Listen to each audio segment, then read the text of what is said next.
must unite what has been set asunder. We are TFR, Truth Frequency Radio.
Ladies and gentlemen, welcome to the Paranormal Portal. Wow. I'm trying to get this all situated, and it's awful sketchy. And what we were trying a different kind of connecting at the beginning of the show, and clearly it wasn't the right kind. So when the person called in, it ended up knocking me over to his call instead of adding to the call. So that didn't work out real well. So I'm going to add this person to the call. But welcome to the Paranormal Portal, and thrilled you're here, and thanks for being here. And of course, I got to welcome. It's my Saturday night good friend and co-host, Mr. Don Longbeard. How you doing? Hey, doing good. Let me unmute you. Oh, there you hey, go. I got my voice back. Hey, nice, comedy of errors. Nice to hear me again. Yeah, it's nice to hear you again. So let me just add him, but keep talking, Don. What have you been up to? Gosh, it's been such a long day. But I got to tell you, I haven't seen that coyote again since Monday. Really? That doggone thing. Yeah, no more. I still have all my chickens as of right now, so, and my ducks, that kind of thing. Outstanding. Yeah, it's funny. My dogs go outside and they just kind of look around. They go, well, we smell them. I'm just going to pee over here. Yeah. And over here. Aww. And over here. I'm like, get out there and do your job, dang it. Stay away from them. Just mark the spots. So, absolutely. But it's been a good week. Well, good. So, yeah. And welcome back to your normal seat, of course. It's always a pleasure to have you here. But yeah, ladies and gentlemen, sorry about that weird intro, but we're just trying a different connection. Tonight's show is going to be a great show. I'm really excited about the topic. We're going to talk about spiritual protection and cleansing, or spiritual shielding and cleansing, or protection. What the hell are we talking about tonight, Don?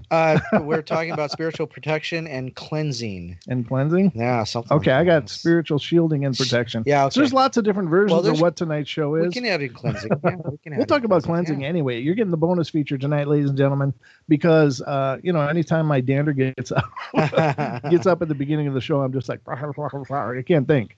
So. All right, I think we got everything all good to go, and welcome to the show, everybody. Thrilled you're here, and welcome, Don, and of course, welcome to our good friend and longtime friend of the show, and fellow TFR co-host on the Phoenix Rising show, Mr. NeSe. How you doing, brother? Bonjour, Anin, NeSe Indigenikaz Ojibwem, Kevin Shores Indigenikaz Jaganashi Moog, Makwanan Dundame, Gawaba Mikanikag, Dunjiba Menawa, Moorhead, Minnesota, Nungum, Chi Miigwich Gichimanadu, Nindo Gichida, Apegish Bimata Ziwe Wien. Hello and hi.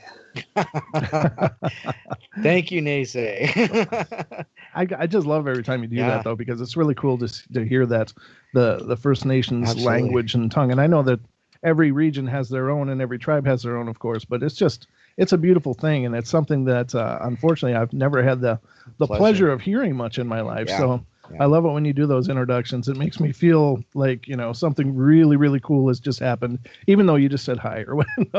I mean, you said obviously a lot more than that, but very to break it down, I just basically said NeSe is what I prefer to be called. In accordance of my ancestry, and Kevin Shores is my label given to me by the conditioning of Pavlov's dog and birth. And then I said, my reservation that I belong to, the White Earth Reservation in northern Minnesota, and where I reside at this time in my bear den in Moorhead, Minnesota. And I am Bear Clan. Oh, you you excellent, are. Okay. excellent. I just thought that was a tongue-in-cheek remark about winter and hibernation, but That's where I've been for the last few months. I know. But thanks for being here, brother, and we are looking forward to hearing what you have to say on tonight's show. But, ladies and gentlemen, we just thought it would be really good to do a show like this because, of course, there's so many shows out there that are doing, what the phenomenon are, what's going on, what people are experiencing. And I love those shows, and I love doing those shows. But I just thought, maybe we should try to add some elements that actually help people to the portal. Let's actually give people a bit of an education. And by no means through listening to the portal are you ever going to become any kind of proficient spiritualist, but at least to have some best practices, at least to understand there are ways to protect yourself. There are things you can do to empower yourself in what might otherwise feel like a very vulnerable situation. And so, and especially those of you out there that like to do investigating. I know a lot of people are just, I want to go ghost hunting. I want to go ghost investigating. And so they grab a camcorder, they grab a little pocket recorder and an EVP detector, and they start charging into these places where, there could be all kinds of negative, dark, horrible things.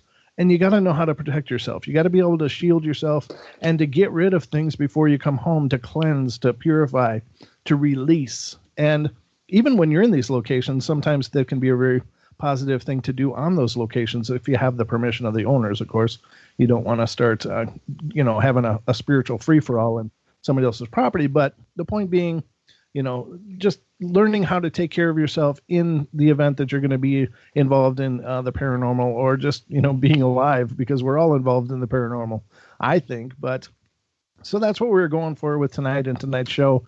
Now, ladies and gentlemen, the call-in board does work, and we will do our best to keep an eye on that as the show progresses as well. But you can call in. The call-in number is 213-233-3998, and that's on screen on the YouTube, youtube.com/paranormal portal live stream going on right now, as well as TFR Live, iHeart, TuneIn, and TalkStreams networks, where we're also being simulcast. So we're all over the board here, ladies and gentlemen.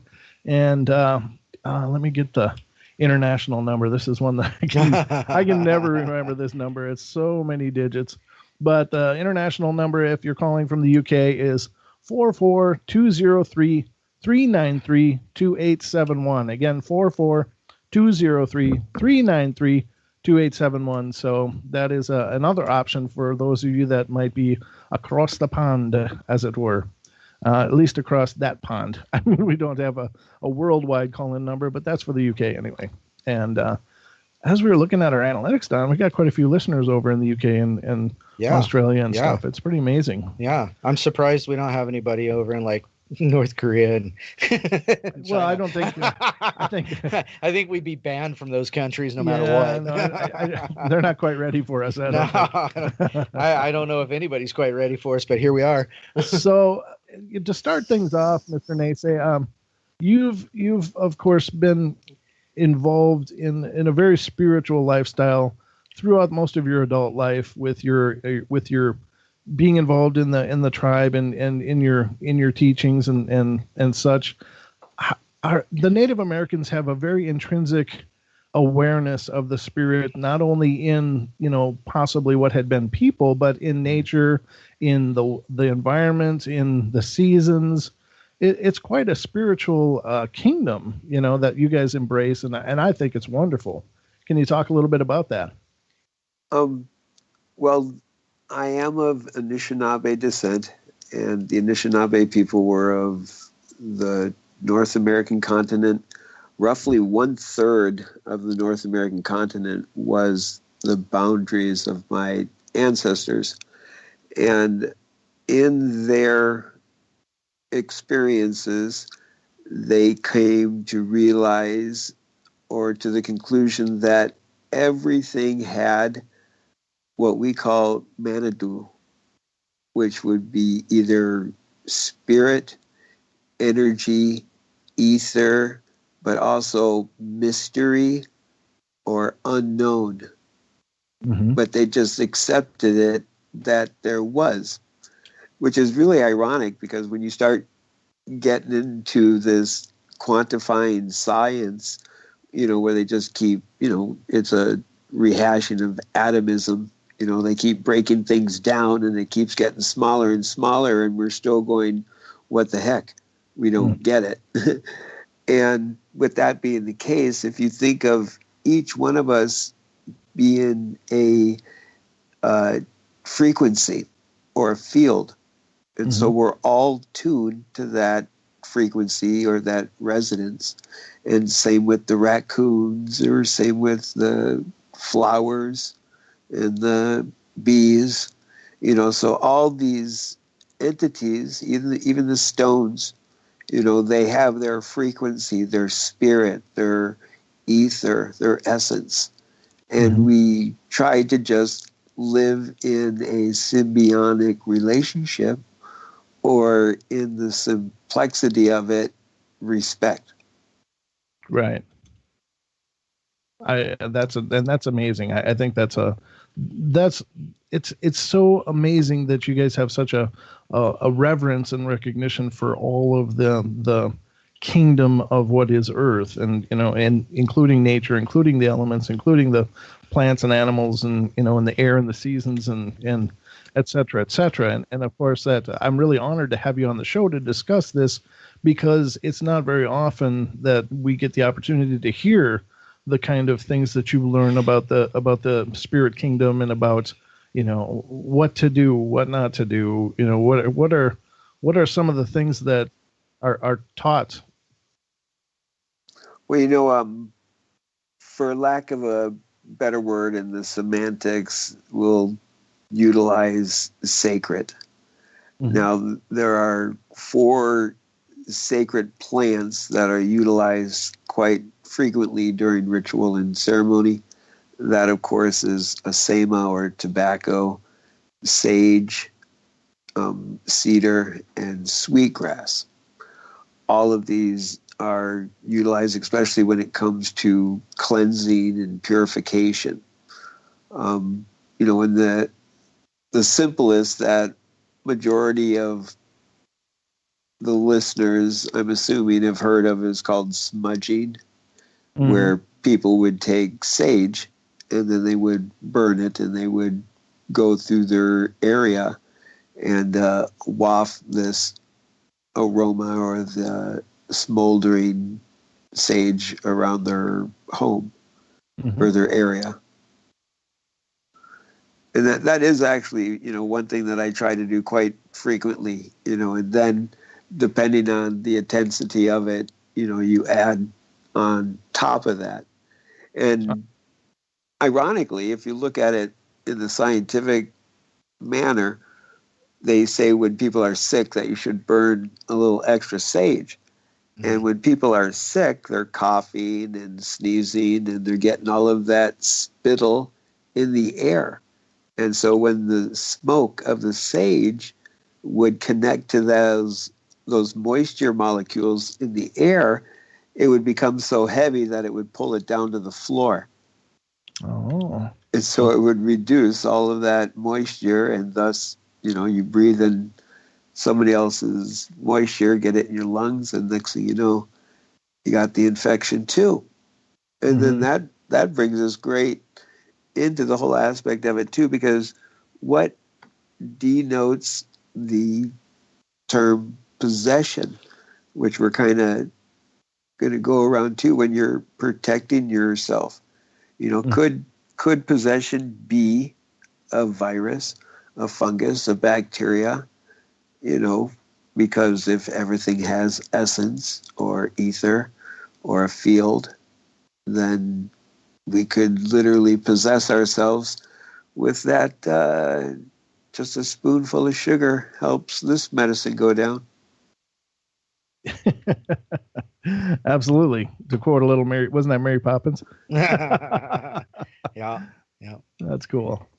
Now, since we've brought up that topic, what it's such a fine line when you're talking about oppression and possession, and that's probably a show all of its own. But when you're talking about things like that, it is a very, very fine line between, what is considered the realm of medicine versus what is considered the realm of, the spiritual, in terms of, is it a chemical issue? Is it a psychological issue? And is it a spiritual entity? And I like how you tie that together, because you're right. If everything has a vibration, if everything has a frequency, then perhaps they're one and the same. And perhaps what we understand as mental illness, maybe there is a spiritual aspect to that as well that could be used as far as a treatment modality. Well, as we've talked before, the Anishinaabe people, they would divide their being into 4 parts: physical, mental, emotional, and spiritual. And if you think of it as a circle, and each one of them being a spoke, in order for that circle to roll well, all of those spokes would have to be just as equally strong. And, if we go to the aspect of possession on the physical aspect, then we're talking about viruses, funguses, bacterias. And I would also would say toxicities. Through a lot of my research with health modalities, living with Gulf War illness, as I learn about the heavy metals that are found throughout preservatives and additives and medicines, and then you find out that these heavy metals unfortunately get deposited in the brain. And if the brain is an electromagnetic field, any type of grounding of synapses or your synapses would cause a misfiring of your neurotransmitters and receivers. So as we get further and further in the discussion of this, does this grounding of somebody's brain cause their brain to tune in better so that they can hear that other veil, that other dimension, those spirits? Because, and this is just on the physical aspect. Then we get into the mental. This is overlapping, the mental, because we're going to the brain, and the brain optimally functioning, without anything causing a little skip or a judder or out of sync. And then we get to emotional. Emotional is allegedly, by the age of 9 years old, we have been conditioned on how we are going to address confrontations and challenges throughout our life, until we get to that point of self-recognition and possibly one own's enlightenment, and go ahead, I'm sorry. No, I was just saying, yeah, absolutely. I'm agreeing with you, brother. And I like to equate, when it comes to emotions, like when you're driving your car and you have all of your emotions in your car, and when you get upset or angry or whichever emotion that you wish, isn't it not better to have that emotion come up and sit in the passenger seat with you and acknowledge it being there than you getting in the passenger seat and letting that emotion drive the car? Yeah, definitely. Yeah. Now, in terms of in terms of heavy metals too, I just wanted to bring this up from the chat room, which I thought is really good. And this is actually something I've kind of begun looking into myself. But Ian is one of our chatters in YouTube, and he said, interestingly, folks, most heavy metals can be cleared with nutrients like vitamins and herbs. And I think that's probably, with, as you were saying, with our modern diet and stuff. Right. I think that actually brings up a really good point that, and I'm sorry if I'm interrupting your whole train of thought here, but I just got to get this out before I forget it. But I think that there is a a really strong argument for proper nutrition being a protective element as well. Right. In that if our body is healthy, then our aura is stronger, and therefore we have a natural barrier that's in good shape, rather than it's in a not in that's not resonance, not a proper resonance, in other words, or something. Does that make sense? Oh, absolutely. If you think of the cell, and for it to be in its optimal performance, it needs the proper vitamins and minerals for it to function. And so the physiology of the body is definitely going to play, especially in this three-dimensional existence that we're all been really conditioned to live in. It definitely will make effect of the matter, and then that too will get into the emotions. When you're in physical dis-ease, whether it be a cold or achy and pain, you're just not happy. Mm-hmm. You get a little kind of little anger comes around with a lot of constant pain, and then that goes back into the emotions. And then you get into the aspect of the spiritual, the unknown. We get these little glimpse into these realms. And when you research and learn about all of these indigenous tribes, and if you follow back long enough when it comes to the dominant societies, they also came from the same ideology, especially if you look at religion, all coming from Adam, which was ancient Mesopotamia and the Sumerians, and they in themselves discussed about these spirits or demons, or what's it called, the books, the Goetias, and the 72, I think it was the 72 lower demons, and then I can't remember it right off the top of my head, but I bet that fantastic chat room would be able to pop that out. One of them can. I mean, that's the beauty of streaming on YouTube, is that we have the luxury of 2 chat rooms of feedback, so that's always a good thing. But I know that as far as the kingdoms of both heaven and hell, it can vary a lot depending on what source, how many planes, or and how many legions and all of that, and even who's in charge of what changes from one to the other. And there's lots of ancient references to both. But yeah, very interesting. And now we're going to be coming up to the break in just about 3.5 minutes already. It's coming so fast. Wow. So, but these are all important things. So, you had mentioned sage, and can you tell me? And this is something that I believe lends, and I'm probably talking in not in a very good synchronous order here. But this, I just have to, this is the way my head works. Like, something will come up and suddenly another question will come, and I gotta address it. Otherwise I'll lose it completely. But is the inclusion of other elements with the sage, do you believe that also makes it stronger, such as cedar, sweetgrass, et cetera, et cetera? Oh, absolutely. Okay. Absolutely. And there is a general basic guideline when it comes to the ceremonies or the rituals of the Anishinaabe people.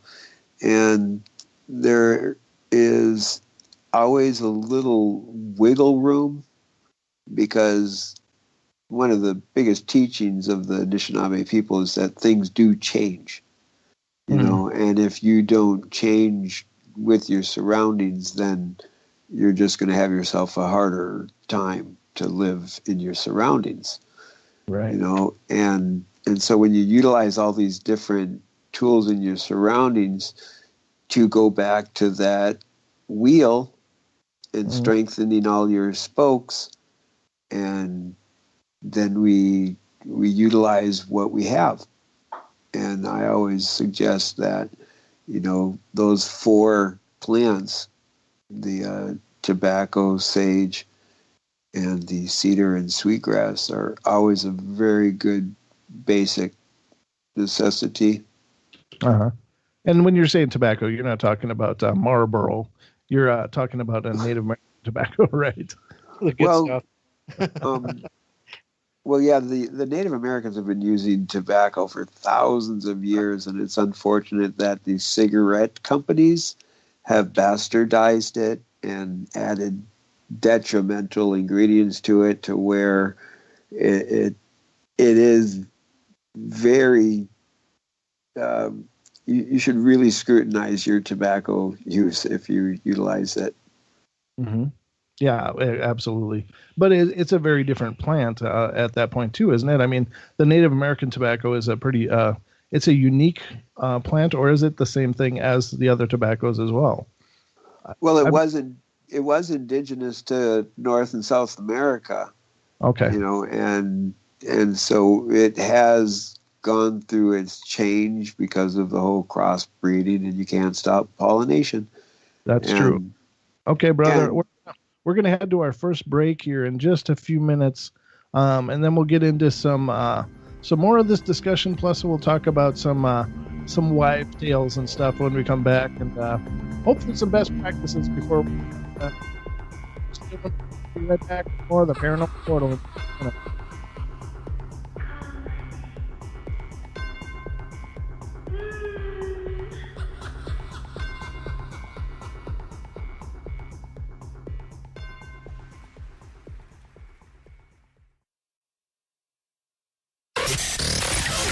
Real people, real radio.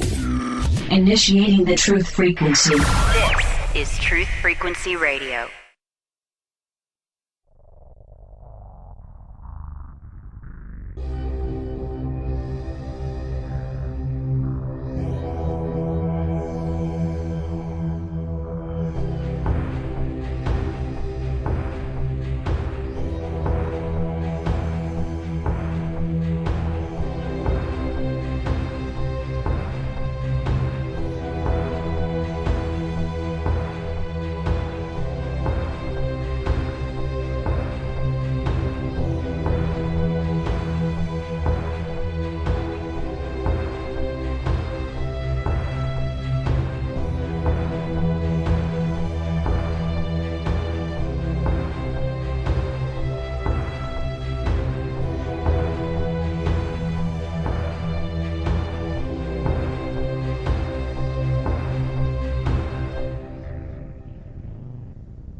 And welcome back, ladies and gentlemen, to the Paranormal Portal.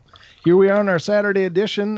Glad you're here and hope you're enjoying it. Of course, we are going through the night, and we are thrilled you were here with us. The call-in board is open. I haven't been keeping an eye on it very well, though, so if you've tried to call in, that's my mistake, and I will try to watch it a little better. But the call-in number will work tonight. It's 213-233-3998.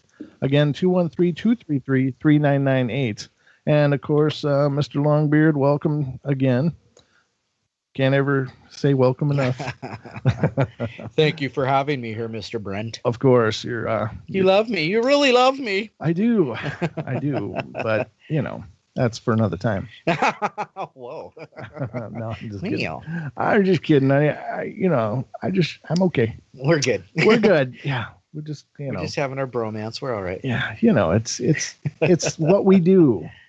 So thanks for being here, ladies and gentlemen. And we are talking tonight about spiritual protection and shielding and cleansing and, little background, because we thought it'd be great to bring some information to the table to help people, not just talk about phenomena, not just talk about events and occurrences, but to talk about maybe some best practices, and maybe people can try to protect themselves and their surroundings and keep themselves cleansed and pure. And welcome back to Mr. NeSe. Thanks for coming in tonight and staying up late with us. Oh, I always enjoy being up late with the two of you. Thank you, sir. Well, it's just it's a living, right? It's a little rough when I have the kids, but when I don't have the kids those weekends, we can stay up and get into the thick of things. There you can go. just have a slumber party. Oh goodness, not with that tone of voice. Spoon me. Oh no, Joking. weird. Just joking, ladies and gentlemen. But tonight we're talking about spiritual cleansing and shielding and protection and stuff. And Don brought up a really great couple of questions right over break, and it's like, derp, why didn't I think of that? So we've done a whole half hour of the show and we haven't even addressed the core questions. And the core questions Don said is let's talk about what is spiritual cleansing, and what is the purpose and the need, and when is it necessary for what these is kinds it of things? when is it? So Yeah. I'll certainly let you have the first stab at that, NeSe. Every step you take, every move you make. Well, so how would you identify what is spiritual cleansing?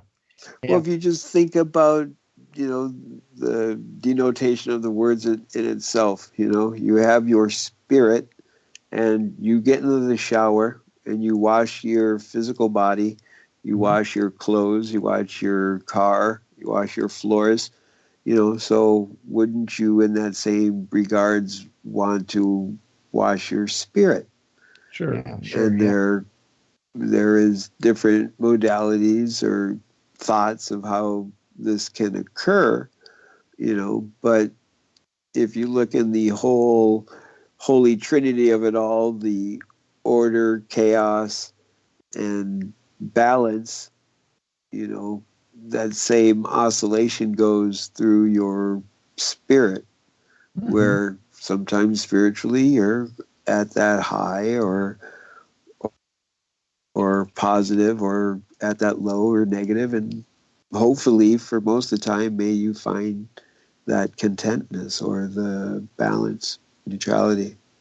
Right. And so now there's, as you were saying, there's many types of methodologies to pursue in order to cleanse your spirit, and I think that that's really important, because people can cleanse their spirit through religion, through their religious practices, through whatever they may be, whether it's you're Christian and you do communion, whether you're you smudge, whether you meditate with crystals and such. There's so many ways in order to cleanse it. And you said before, every step you take, and I know you're talking about when is it important, and that I couldn't have said that better, actually, is that we as people go through our lives, and especially in our Western civilization here, we're not taught the spirit. We're not taught to acknowledge the spirit intrinsically in our culture. It's certainly something that a lot of people are gravitating towards and have started to adopt these other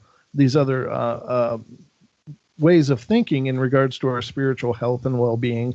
And I think that science is actually finding those correlations as well, that the mind, body, spirit is really an important trilogy or trinity in holistic living.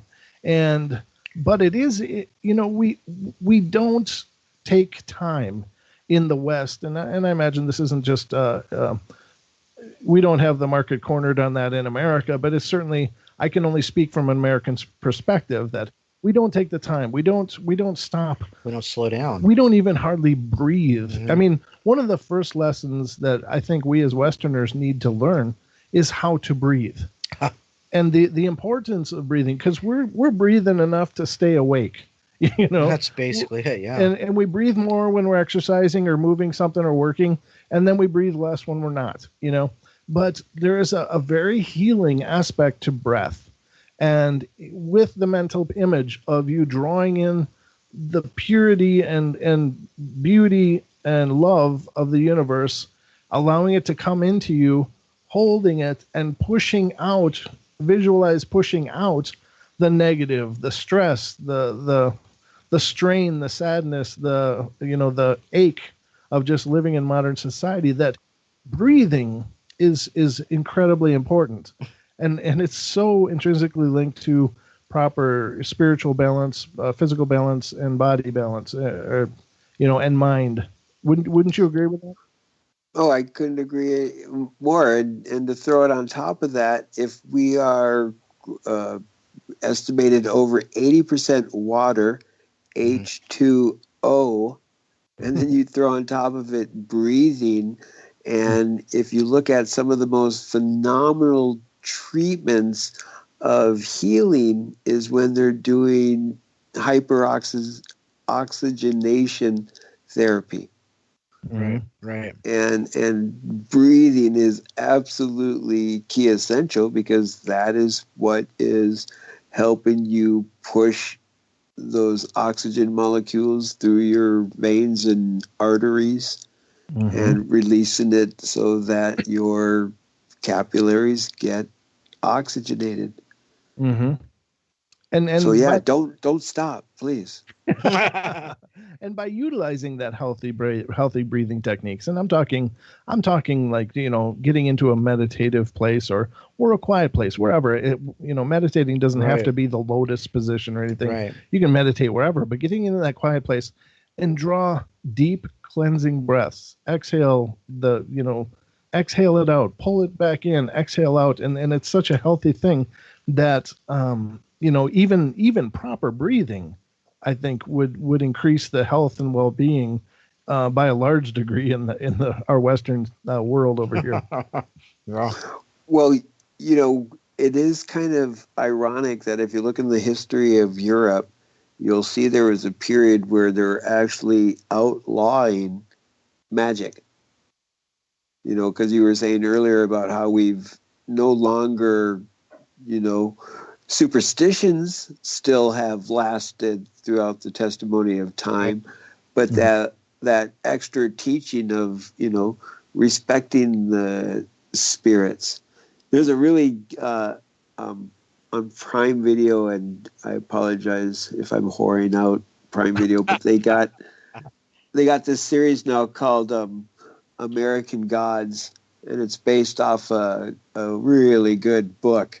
Yeah. Where you caught it, Don? Oh yeah, it's by his name went right out of my head. He did some comic books called The Sandman. He did Was it Orson Scott Card? Oh, I think we're talking about two different now. Because American Gods was done by Neil Gaiman. Oh yes, you're right. Gaiman. You're right. Yeah, his name just popped into my head. Yeah.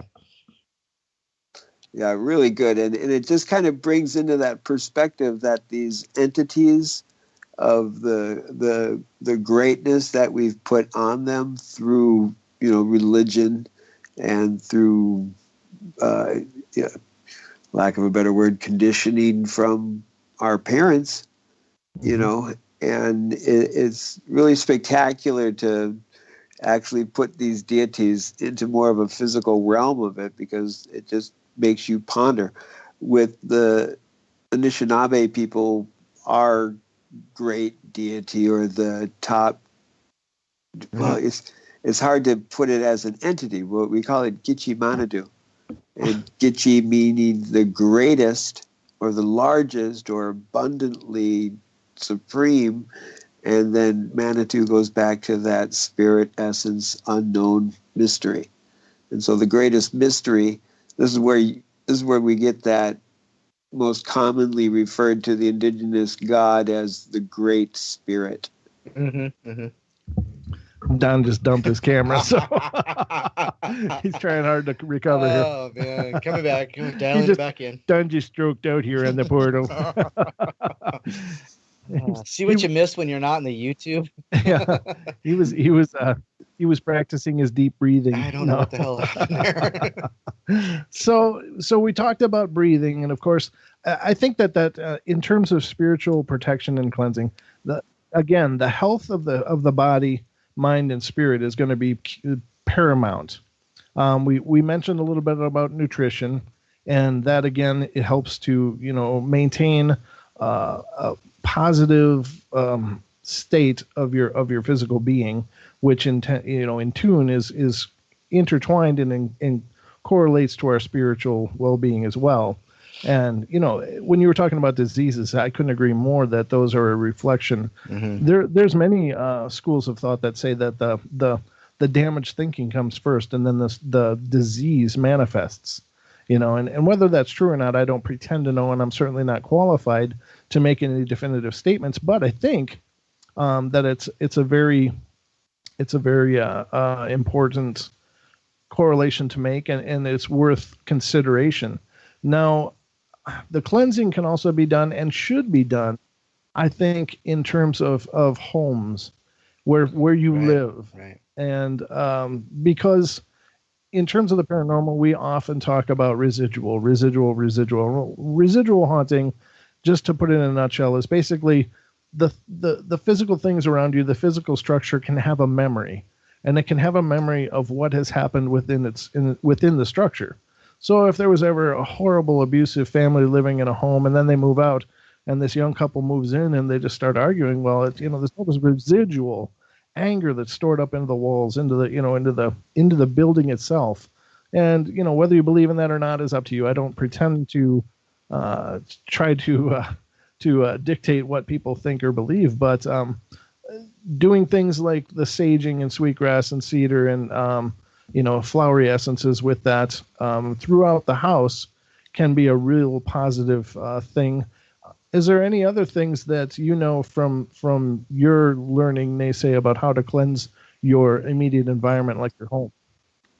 Well, if you think of the traditional home in America, it's usually square structures. Right. And how well does air flow in a square? It gets so exactly. So things get stagnant. So one of the things that in our home, we try to, every 4 corners of the cycle of the year, the equinox and the solstice, we always try to use that as a count or a marker of when we do a big cleansing in the home, where we'll burn sage and cedar and sweetgrass, and we'll go through the rooms with some bells and drums. And actually my kids, they enjoy it. And we go into the corners and the closets, and we do this throughout the entire house. And it's really interesting too when the kids come back, and they'll be talking about where in some rooms we'll get flickering lights, and we'll get thumps and stuff like that. And so which is really funny, Brent. I told you this earlier, but we were talking about this topic today, and I don't have my kids this weekend, and in my daughter's room, all of a sudden her R2-D2 robot started going off, and hearing it roll around in her room, and I'm like, what the heck? But maybe it's just that solar extra energy going on right now. Well, I before we move away from that thought about how you cleanse your home, I want to ask you, what is the purpose with drumming in the Native American culture? What does that mean? Of course, we're all familiar with the idea of drums and being used ceremoniously, but what is that? What is the intent, or what does the drumming do? Well, if you go back to the simplest of it all, right there, offset to the left in your chest, is the most incredible drum that each individual has. Right. And so when we utilize these drums and putting the rhythm into it, not only does it help with some focus, but it's also a reckoning or a recognizing of the beat of Mother Earth. As you were talking about being in a meditative stage, there are, when you can find it and hear it, you can hear the heartbeat of Mother Earth. Right. And if you are willing or make the choice to sit still long enough to where you actually try to sync your own heartbeat to the Mother Earth. And this is one of the things that help with that syncing, is utilizing the drums. That makes perfect sense. Mm-hmm. That's exactly what I was thinking of when you were talking about it. Synchronizing ourselves to nature again, Mother Earth, as you said. It's one of those things because it can also, it also has been used for the opposite, for causing the drums of war. You can't get any more blatant than that. So it can be used both ways. It's one of those things that have this power that people don't think about. Because think of music, when you have a great song going, you just kind of sync with it. You start to sway or dance or whatever that is. But yet I listen to a lot of loud music, shall we say, with lots of, 120 beats per minute, that kind of thing. And that gets you amped up, it's just all synchronization, either way you want to go. Mm-hmm. So. Oh, absolutely. And with those rhythms will, as you say, denote the experience, where if it's a simple, steady beat of relaxing, but then you get into your double kick pedal bass drums. yeah. Right. And you get those triplets and quadruplets. And I was just going to say triplets too. That's just funny. Serendipity. It's right. funny you were talking about your kid's toy, and last night on the show, I shared to you on the phone too. But ladies and gentlemen, it seems to be the time for kids' toys to get used, even when the kids aren't using them. Because I had that situation on Wednesday night after following the show. Don, of course, went home, and I went downstairs. The studio's upstairs, and I shared this last night, but I'll share it again because it's just so it fits.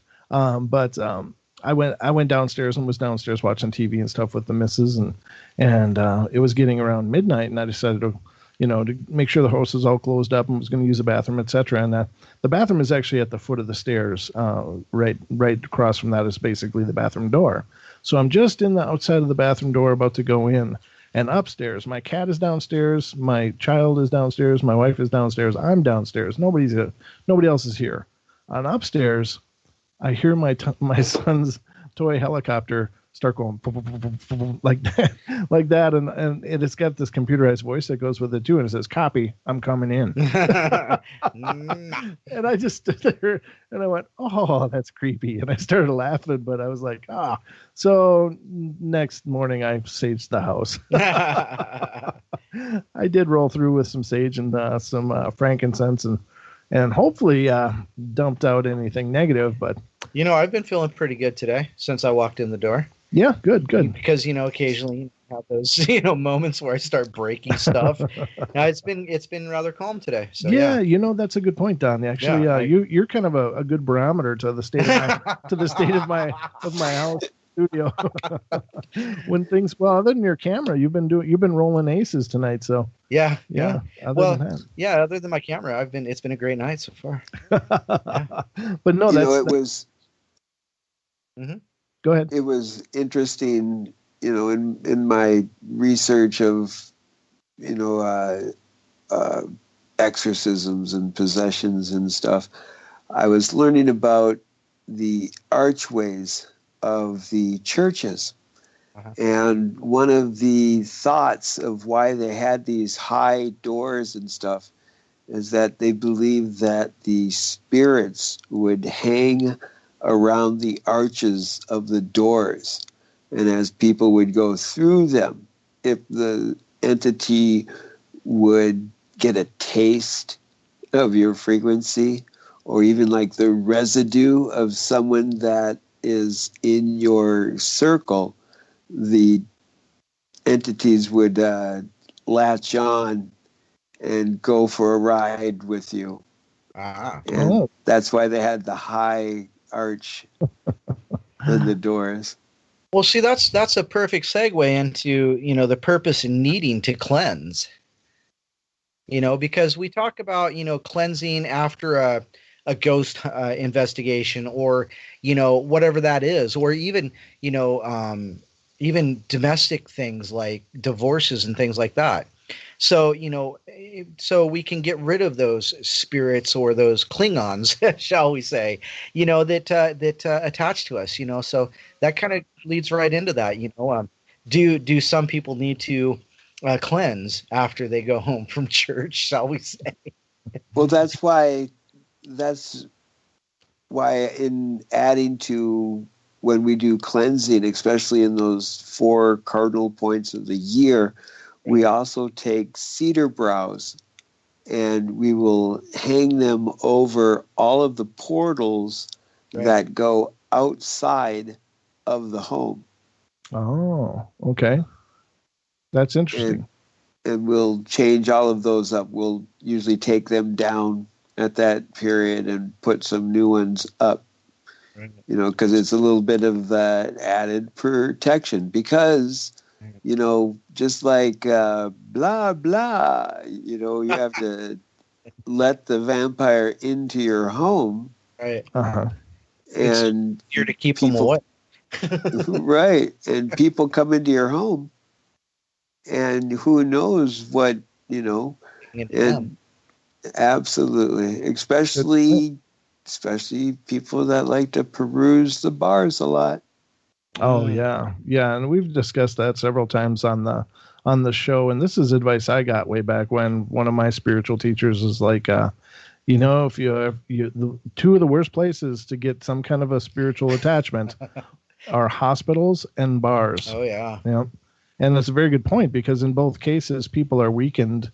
And when you're drinking, and we can get into the chemicals as well. I know that's something you had wanted to discuss, and I think that's a great thing to bring to the table as well, is ways to keep yourself from becoming vulnerable. So we'll get into that more on the other side for sure. But getting back to the cedar boughs quickly, you put them up and they stay up until the next season, the next seasonal shift, or do you just put them up for a period of time and then take them down?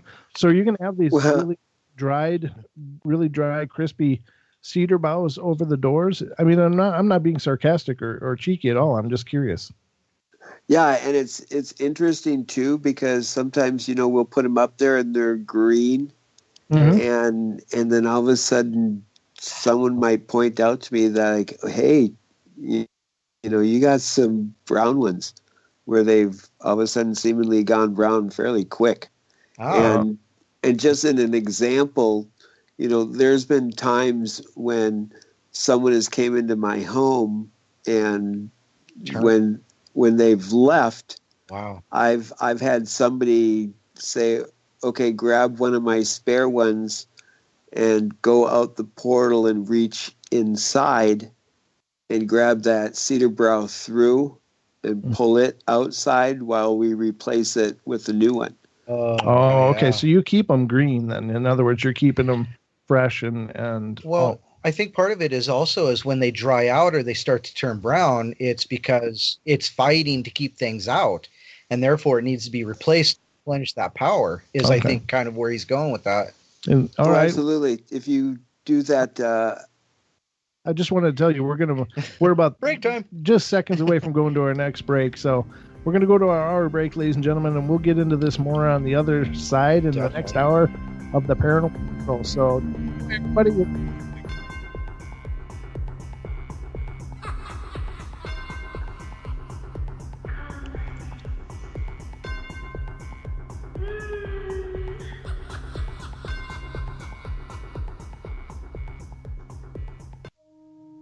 Hi everyone, it's Chris Gio here, founder of Wherever you are, make it Truth Frequency Radio.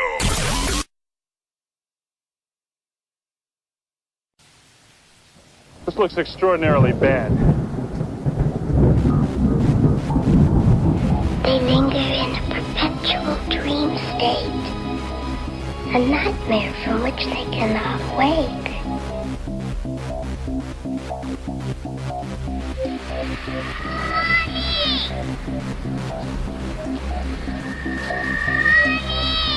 I can't see you, Mommy. Where are you? I've never sensed anything like it.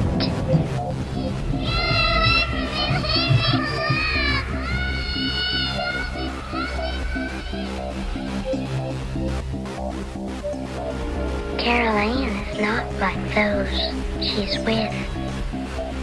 They're attracted to the one thing about her that's different from themselves. Her life force. It is very strong. It gives off its own illumination. It is a light that implies life and memory of love and home and earthly pleasures. Something they desperately desire but can't have anymore. Right now, she's the closest thing to that. Poltergeists are usually associated with an individual. Hauntings seem to be connected with an area. A house, usually. Poltergeist disturbances are of fairly short duration, perhaps a couple of months. Hauntings can go on for years.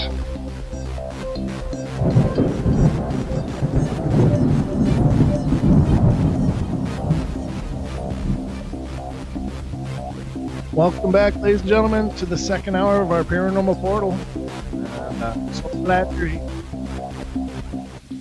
Tonight we're covering a really good topic, and I think it needs to be done more in the paranormal world, and that is of spiritual shielding and protection and ways to protect yourself, ways to keep yourself a little safer when you're either going to embark on some investigating or you believe you're dealing with spiritual issues, or you just want to try to live more healthy and holistically. Then hopefully we're giving you some tips and advice that'll be beneficial to you living in a living more protected and more capable of defending yourself. And of course, I got to welcome back Mr. Don Longbeard. How you doing? Hey, hopefully, yeah, my camera looks great. Hey, I can hear myself again.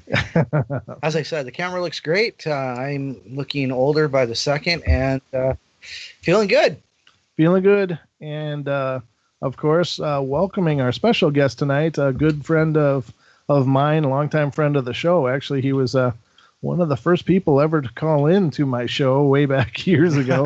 But Mr. NeSe, Kevin Shores, is joining us tonight to discuss some of his learnings and understandings of spiritual cleansing and protecting. And thank you, sir, for being here and for staying up way late because, of course, you're in Minnesota, so you're a couple hours ahead of us even.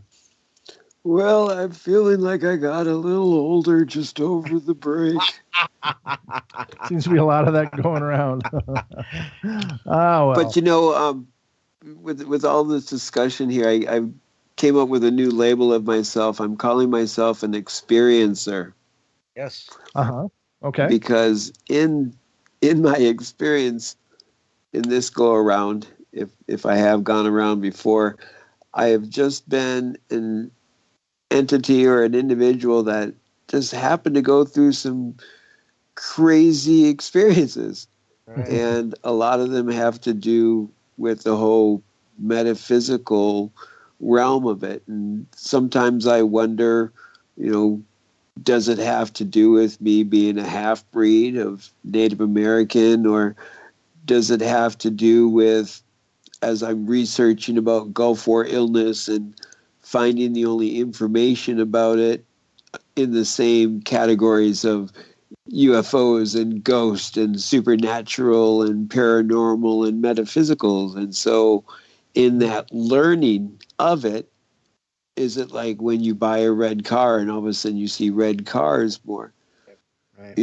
However, through my life, I've been sensitive and have had experiences where the dominant society of my mind cannot extrapolate what the fornication under consent of the king just occurred.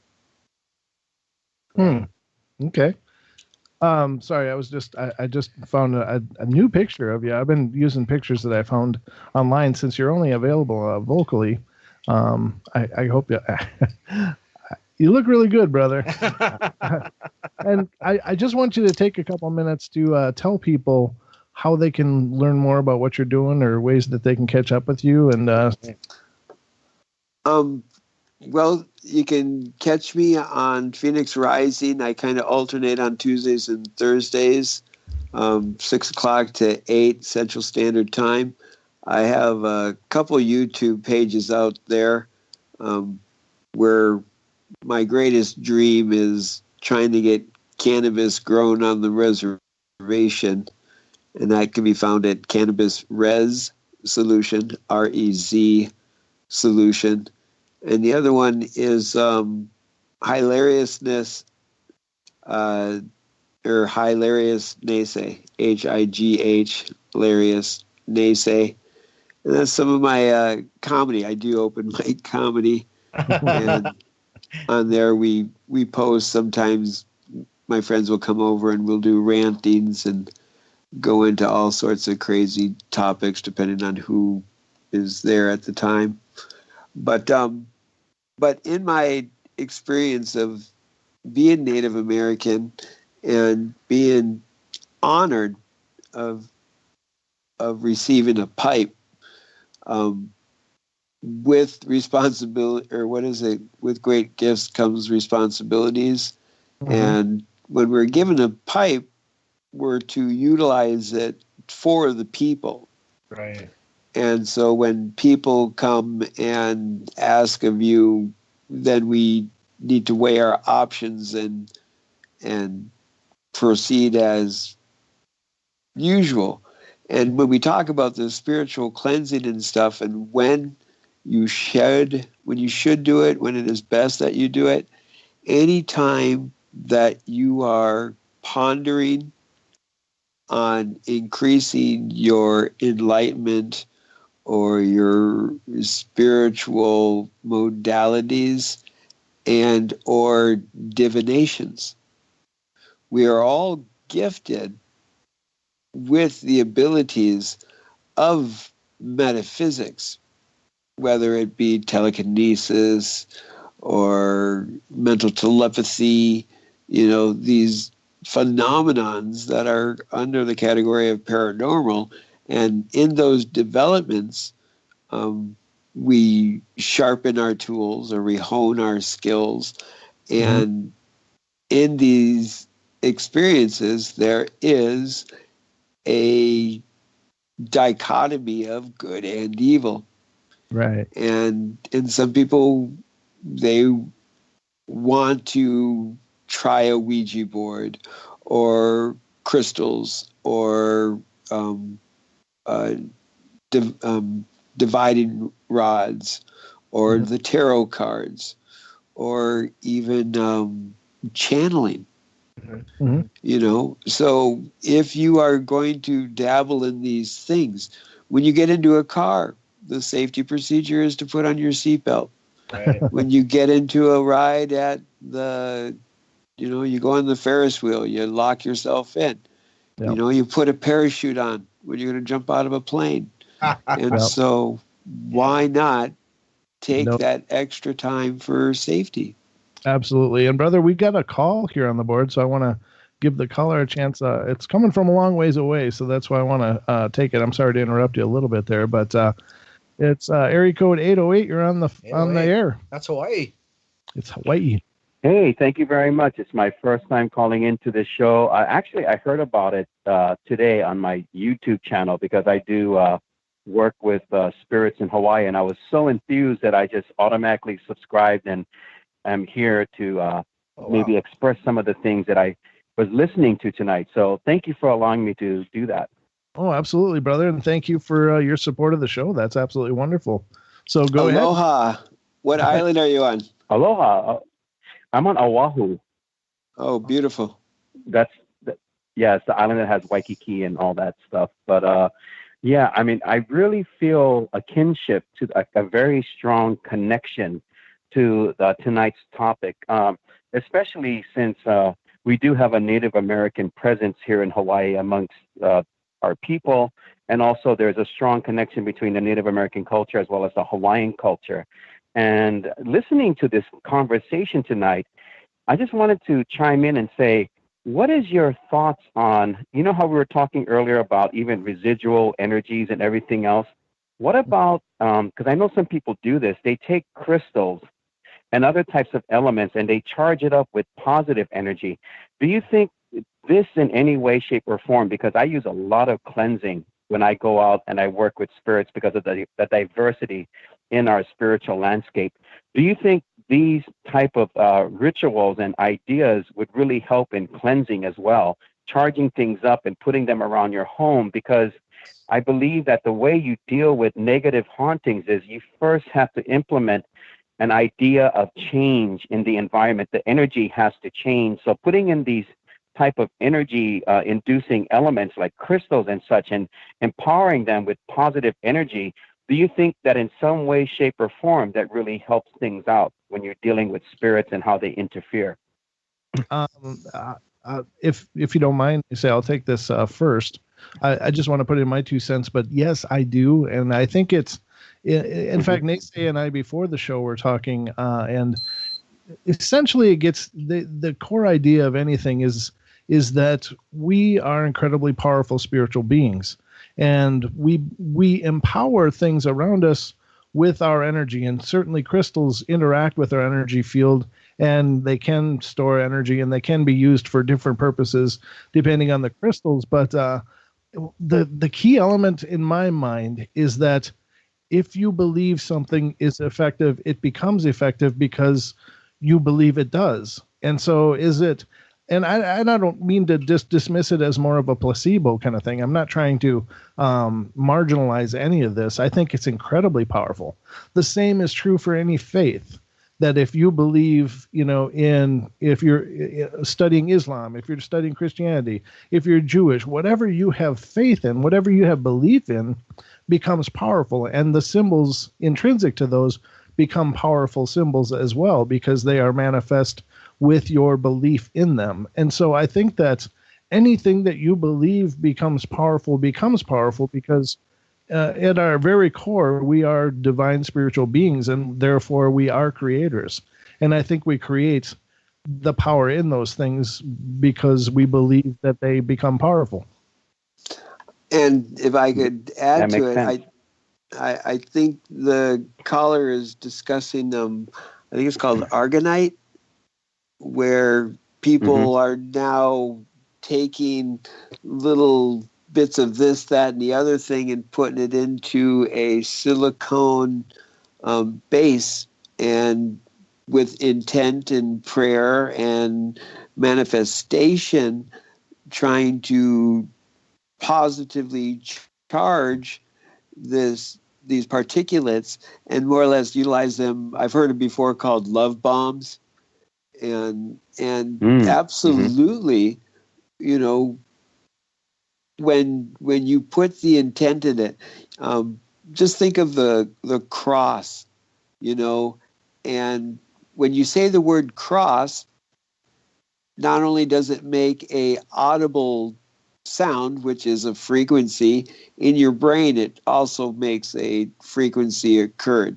And so then throughout the thousands of years, all of these people saying the word cross and fixating on the cross of what we've taught with Christianity, imagine that power that is built up of that.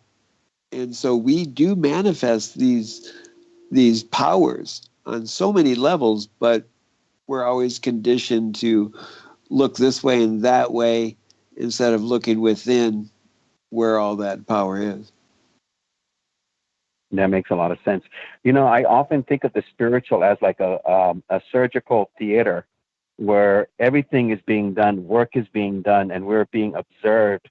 And from this other side where, things are either good or bad. I even wonder sometimes with the spirits that watch us, if some of them are actually good. I'll give you an example. Some doctors, I believe, are really there for people, and then some doctors are there for the money. So weeding out these situations, I think, is very important, which is why the work that we do and how we're being observed really plays into, the effects of everything. As an example, when you watch paranormal shows, it really amazes me how when people are in haunted houses, they're basically telling this invisible theater what exactly they're going to do, and then it actually backfires on them. But that's because I don't think that they're pretty much, in that place where they need to be, that spiritual center, that key that is in it, the chi that is in us. And we need to listen to that. We need to have good ears, and we have to listen first, and then the sight and everything follows through. And that's why when I go to places that are haunted, I always make sure I use protocol. I always make sure that I tell that whoever is here, that we remember you, remember your challenges, remember everything that you've been through. You may come at me in an aggressive way, but I'm letting you know that I put my heart on the sleeve, and I'm asking for you to treat it with respect as much as I give it to you. So that's the kind of thing that I think about with the paranormal. It's actually some kind of theater where people are watching us, and it could be an assembly of good and bad that is watching us, but it's our intention and how we listen to that center of us, the chi, and how we react to it and how we show respect to it, that will probably bring about a better solution to things. Especially now, I feel like we're in an event horizon. There's a lot of negative stuff in the air. I tell my constituents here in Hawaii, I said, that old adage, something wicked this way comes. Right. It's going to happen. There's going to be an ultimate confrontation between good and evil, and whatever side you take up, may God be with you, or whatever your belief system is, because it's going to be huge. And we're in the prepping stages right now, which is why we have to be more spiritually active than ever before. And that's why I try to get the word out there to people. And I thank you for this platform. This is an amazing, amazing platform that you've all come together with your minds and your spirits and everything else, and you're creating something positive. And we need stuff to hold on to, not so much releasing unless it's something that's holding us back, but we need to hold on to what matters. So I thank you for this show. It's incredible. I've learned so much from listening to you folks over the last 45 minutes or so. I really appreciate this platform. Wow. Well, thank you for such wonderful words of praise, and we are absolutely honored, and hopefully we always deserve that kind of praise, but we'll do our best, and we're thrilled that you're part of the family now, brother. Absolutely. Thank you. Hey, can we also get the caller's name? Yes, my name is Philip, but I go under the moniker of Obaki Hunter. Obaki is the Japanese word for spirit or right. Ghosts or anything that's mysterious. But yeah, my name is Philip. Mm-hmm. Yeah. And so your YouTube is Ghosts of Hawaii, is that correct? Yes, I go over there. I have a haunted doll. You're speaking of energy and objects. I've been trying to work with my haunted doll. I've been trying to work things out with her, because so many people run across objects, right? That have spirit. So talk about energy that has energy in it, right? So, people say, why do you have a haunted doll? And I say, well, the reason why I have a haunted doll is to help people understand that there's a way to deal with it.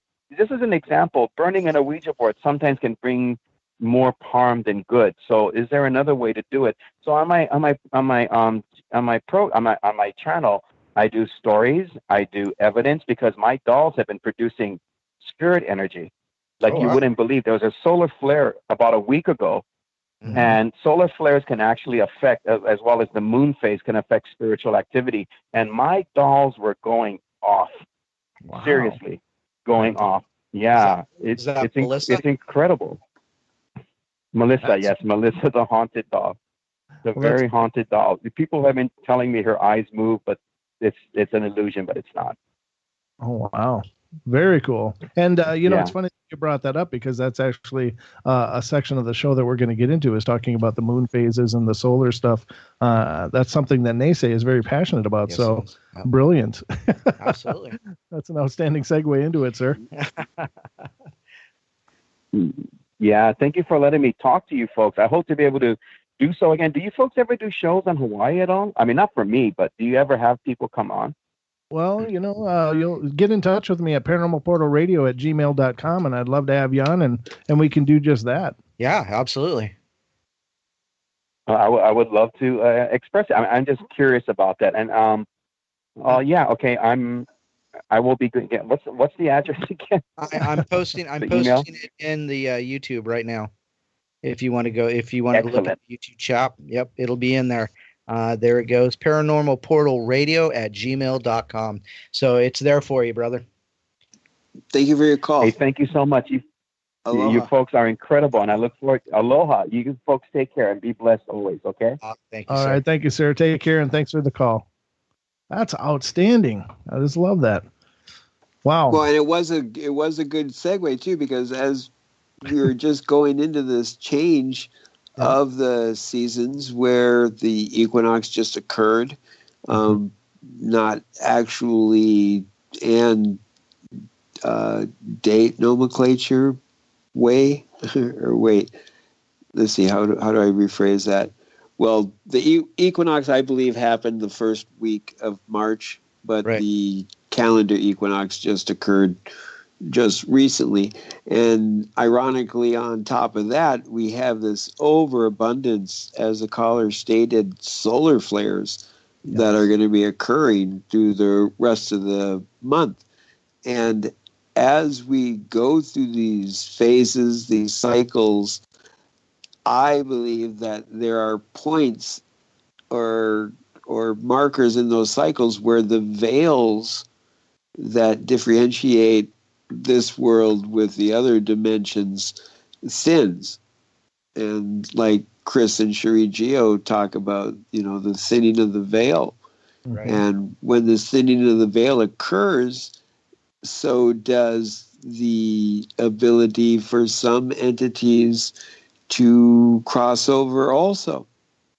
And then this is where it gets into the challenges of not protecting yourself of what the possibilities that can occur.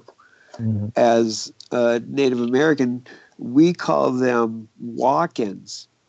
Right. And there's different levels of walk-ins where it can be a mutual agreement or a possession, as the Catholics would talk about it. And as I was telling you earlier, with the experiences I've gone through, when Creator brings people into my world, there's sometimes when I have to do the overabundance of clearing and cleansing spiritually. And sometimes it has devastating results on some of the people that come into my home. Yeah. Yes, absolutely. And are you referring to the sound files as well? That we're Yes, absolutely. Was that a good segue or what there? That was a really good segue. And we're about 3 minutes out of the break, but we can start getting into some of that right now if you want. If you want to kind of set the stage for what was going on, and then we can start playing some of these sound files.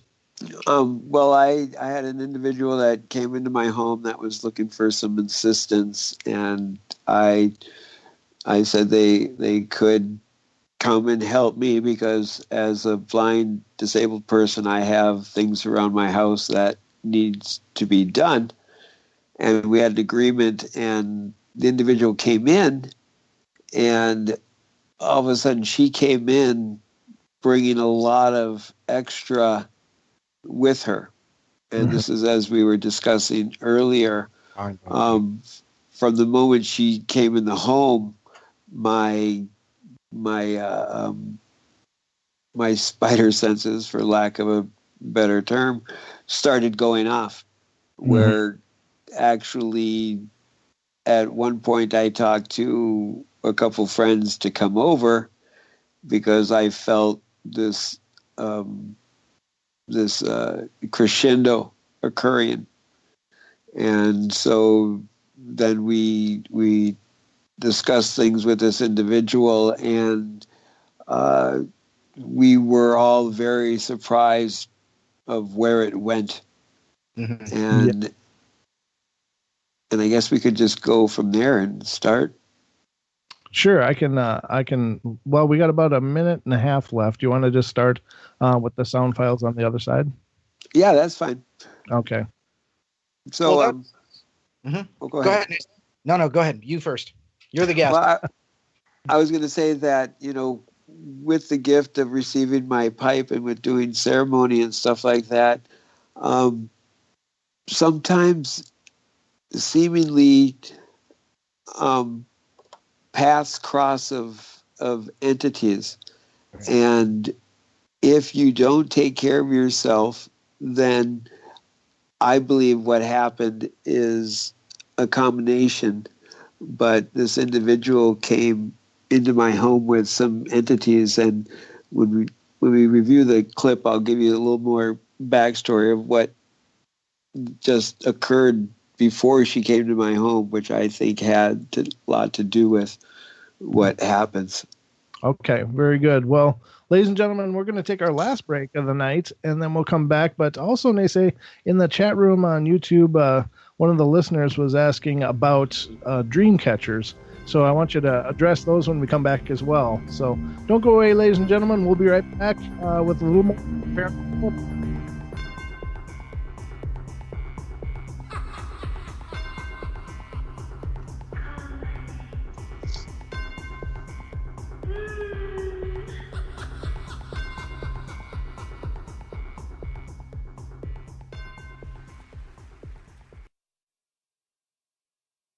This is Truth Frequency Radio. No hate, no hype, no fear. Real people, real radio.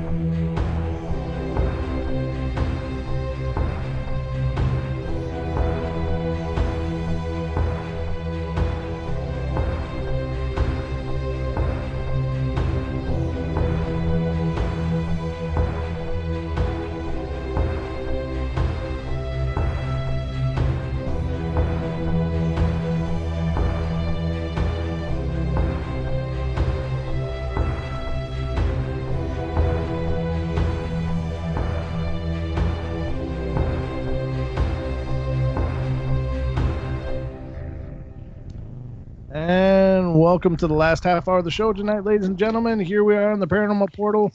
And as usual, time just flies. Just, wow. It's incredibly fast here. And I can't speak for why, but I know it's because we must be having fun. That's the truth. And welcome back, Mr. Longbeard, for the last half hour of tonight's show. Thank you, sir. Over there dabbing. Is that what that is? That's what that's called, dabbing. Yeah. Trying my dab out. Never done a dab before, so he's dabbing doing it. Break. Hey, Fred. I don't even know what the hell's going on sometimes. Sometimes ignorance is bliss, but only in this situation. Yeah. But I hope you guys are enjoying the show tonight. I'm really thrilled you guys are here and sticking it out with us as we burn the midnight oil. But we've had a great show so far, and a great special guest in Mr. NeSe. So thrilled you've been with us, brother, and thanks for keeping yourself awake and burning the night away with us as well. We really appreciate your and amazing input and conversation as well, brother, as always. Thank you. And the dream catcher, as we discussed before we went to break. Yes, sir. It is a Native American little symbol. And if you look at it, you can see the Fibonacci sequence in the dream catcher. And there's a lot of teachings of the dream catchers. Most prevalent one is that it's hung up in your dream area, in your sleeping area, and that your dreams, your bad dreams, will get caught up in the webs, and then the morning sun, like drying the dew off the spider web, will absorb all of your negative dreams and thoughts. Wow. Okay. Very cool. So there is, it's not, I know that it's become so commercialized and so trivialized, where everybody and their brother's making a dream catcher, and there's how-to videos on YouTube, but there is a significance to them, is what you're saying, right? I mean, they are true. Oh, absolutely. And just think about it. When the most incredible gift we have as individuals is to bring our thoughts into reality. Mm-hmm. Okay. And And so when we sit there and we create this dream catcher and we're putting our intents and our thoughts into it, and then we adorn it with our trinkets of I guess the romanticism of it, or the ideology behind, the trinkets that you hang on your dream catcher, and then think about the energy that it would have if you made it for someone else. Wow. Yeah, instead exactly. of for yourself. So they're very personalized. That a true dream catcher would be made very personalized, in that it's something that would have symbols or elements in it that would be keyed to the person that it's meant for.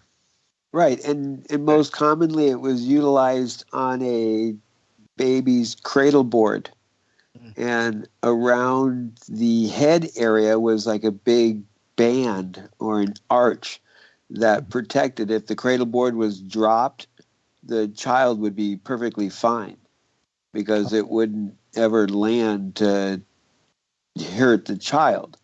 And so they would hang these little mobiles for child hand coordination. So it had many different reasons for it. All right. And so I'm going to play the first clip. Again, this is someone that you brought into your home to help you out. That was you automatically felt something was wrong, something wasn't right about this person, and this is the crescendo or of this person's presence in your world. So, do you want me to go ahead and play the first one? Yes, please. Okay, here we go. Okay, so that now the remark is made. I don't feel good. I haven't eaten, and you've told me about your house. So, unfortunately, I wasn't able to hear it. But if it's the one that I remember, that the individual came into my home, and within the first 24 hours, she was violently ill, and that was the first thing, and exhausted. And as we discussed, what occurred. She had a little layover at a home with a individual that she felt from the moment of their crossing that he had some bad juju and was putting it on her. Oh, okay. And that was kind of part of the story of why she came into my home, because at the time she had no other place to go. And so then she came up to my home, and then I have my friends, acquaintances that come over and assist me, and we all discussed this, and as it escalated, we and it's always a touchy subject, because everybody has pain within themselves. Yeah. And when we express this pain, it sometimes comes from within, but I also believe that there are entities that conflict with our beings. Oh, okay. Okay. All right. I'm going to play the second one. I'm hoping they can hear it in TFR, iHeart, and TuneIn, but I'm going to play the second one here, and because I know they can hear it in YouTube, so we got that going for us. Unfortunately, you can't hear it, but I'll give you the highlight at the end of it so you know what we're referring to here. So that's the second one. She's talking about not feeling good, and you guys are all figments of her imagination, and just starts laughing and crying, and it's really disturbing. Well, when she started going through this, she, well, I mean, it's so hard to, dive into it, because there's so many plausibles or possibilities on it, but the biggest concern is the individual. Right. And so in the progression of it, it seemed like she was talking not to us. Okay. And at one point we were asking of her, who are you talking to? And then we decided we should, kind of upgrade the burning some sage and some cedar, and then let's go ahead and finish the clip. Okay, well, there's two more. Do you want me just to play them back to back? Let's go with the first one, and then because the first one's just a real quick one, right? Well, this one's pretty quick. The last one is pretty long, where it goes through the drumming and stuff.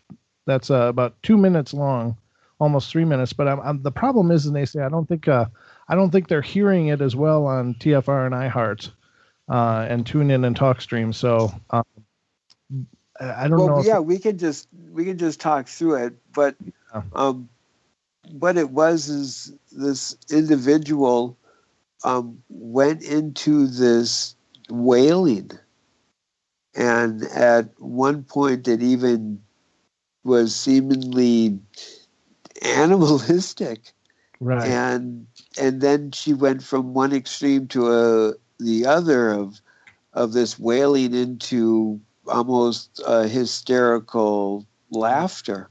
Right. Yeah, and that's I noticed that as well, and it's really hard to hear because it just sounds tortured. She sounds just tortured, and that's really disturbing. Yeah.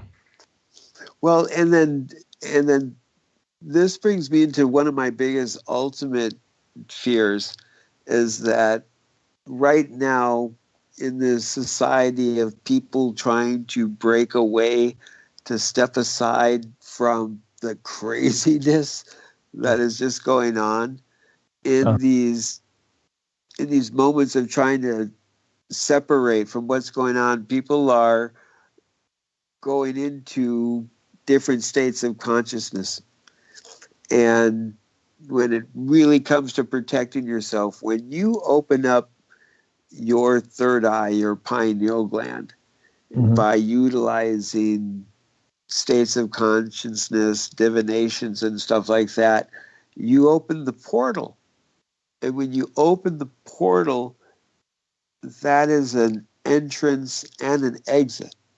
And if you don't utilize these methods and incorporate your own, because that's going to be the most powerful one, use the basics of what you can, but then when you incorporate your own into it, then you literally will add more charge to it. And I do believe that your own mantras and stuff are more powerful than the ones that you repeat that someone else wrote. Yes. And when you open yourself up to this, then we get into what is called walk-ins or possessions. And if you look at the church now has claimed that the number of priests that they're teaching now for exorcisms have increased. Yes. Also with the amounts of exorcisms are increasing. And so then this goes back to, where does it lie within those four spokes of the person? Emotionally, do we need to expunge those emotions? Because I know I feel good after a good cry. Right. And mentally, when we sit and meditate and we expunge, those thoughts of negativity, or to find the answers to those questions that are eating us away. And physically, when our body is in dis-ease, to find the modalities of health You know, whether you're possessed by sugar, I'm way against sugar.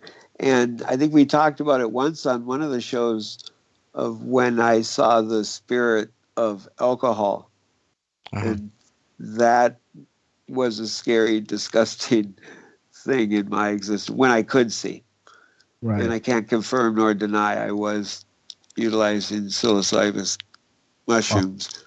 Okay. But it was there, and I will proclaim that it is what I saw.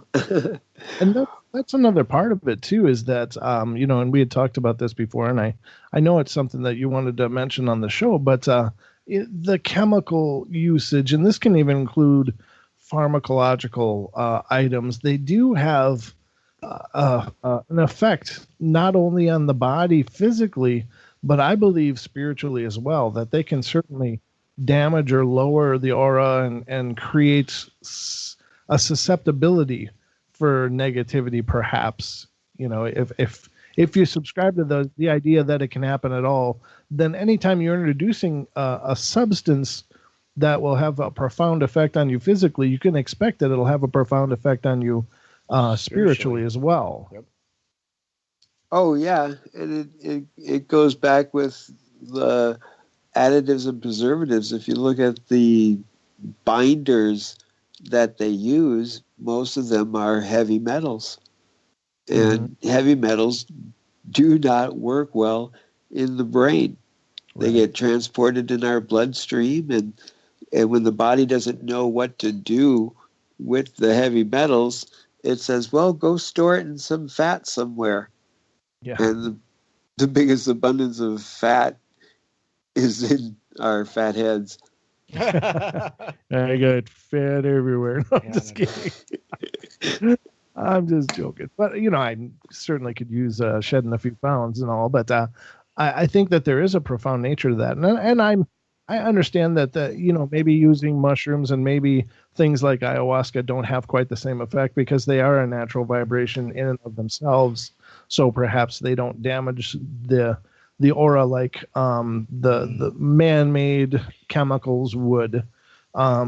You know what I mean? I think that there could be a very, very well could be a distinction in those not becoming, not being detrimental in and of themselves.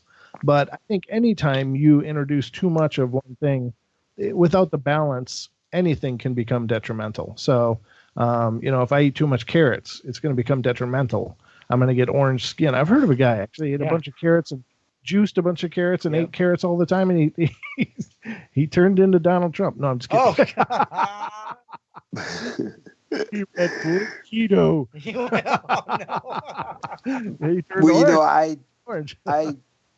I asked my elder once, because I can't confirm nor deny that I've been a big fan of cannabis for a long time, and I asked my elder, what's his take on it. And he basically said what you said, that everything has spirit or essence to it.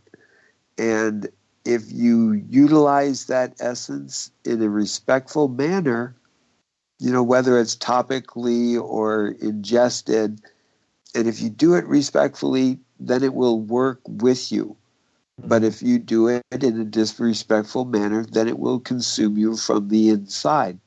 Yes. And since everything is fields, this can be from anywhere from hallucinogenic drugs, synthetic hallucinogenics, sugar, carrots, partners, sex, people, absolutely. Toxic. Very toxic people out there, and very toxic relationships. Yes. Yep. Absolutely. Very good points.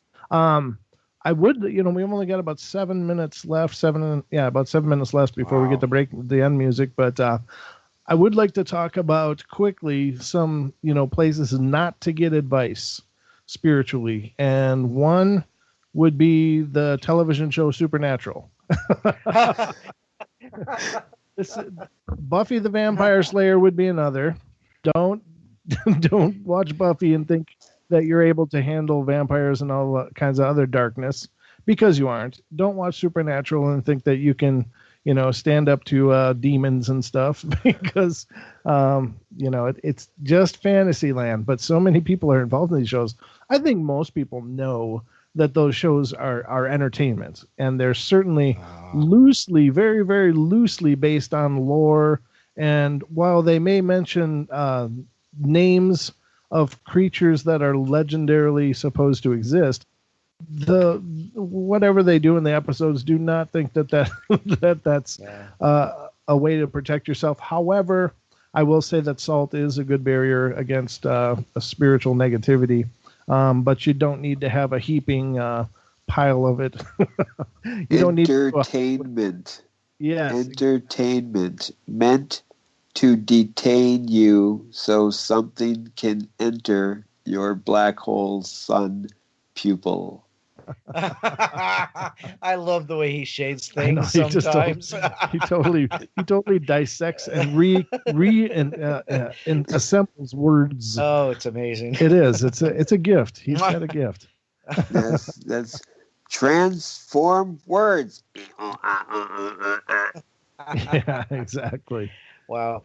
So, NeSe, what, real quick, because as Brent said, we're almost done. What are some ways to protect yourself from? Condoms. Oh, jeez. I meant diet. I'm sorry. Saging. There are people that believe in that carrying crystals or having crystals on their person are powerful. Also, herbs, certain herbs carried on you can be powerful.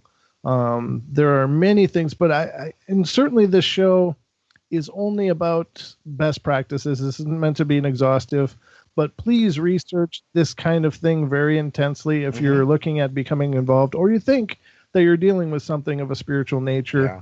Please take the time, do the research. There's a lot that's going to depend upon your belief system, upon your paradigm. That one size doesn't always fit all. Different religions have different belief as far as how you can protect yourself or things that you should do. Different nationalities. There's lots of cultural things that different places around the world observe and practice that some other people may be like, what? So, but definitely do your research, ladies and gentlemen. I believe it's a very real thing. And I think that, as our caller suggested, we are, and as NeSe suggested, we're seeing an upswing in apparently either reported upswing or an actual upswing in the amount of negative things that are going on within the spiritual realm. So definitely do your homework. Definitely check into ways to live better, things you can do with your home and surroundings, whether it's symbols, crystals, sages, incenses, whatever. But the answers are at the seventh direction, where you have north, south, east, west, up and down, the 6 directions, and the 7th direction is where they all meet within love, without fear. If you meditate looking within and use a little kinesiology and testing with spirit, you will know what tools will work the best for you. Right. Exactly. Words to live by, brother. And thank you so much. Again, please let people know how they can follow what you're doing. Either look up the YouTube of Hilarious NeSe, High, Larius, NeSe, or Cannabis Res Solution, REZ Solution. And thank you guys so much for allowing me to be on the show. I always love to be up late.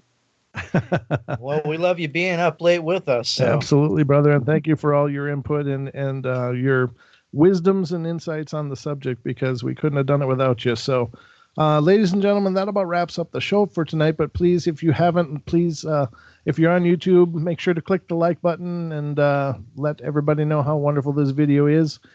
Please subscribe if you haven't already, and please let people know about the channel and about the show. If you're listening to us on iHeart, TuneIn, TalkStream, or TFR Live, we're so thrilled you're here, and we are honored, and thank you so much. But spread the word. We want the portal to grow and be bigger, better, and greater than it is now. Absolutely. So we love you dearly. Be kind to each other. Be nice.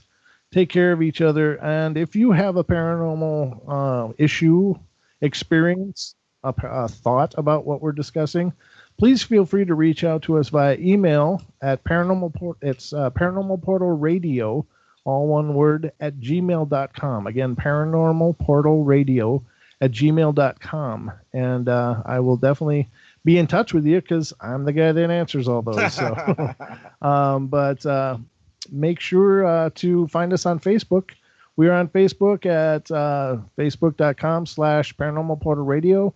You can find my Brent Thomas page, and Don Longbeard is out there too, and his Aether Archives is available as well on Facebook. But we are also on Weenie. It's a MeWe. Yeah, you said Weenie. Oh, MeWe. Oh, yeah, it's like Mew. Sorry. MeWe.com. It's a new up and coming social media platform. Thank you, Don. And data mining. Yeah, no, it doesn't have all the censorship and all the other crap. So they apparently aren't selling your information to the highest bidder, or even to whoever's a bidder. I don't think. I got $5. So anyway, guys, love you all. Toodles. Coming up next on our iHeart Talk Cream. And, I love you all. Be good, be kind. We'll see you on Wednesday.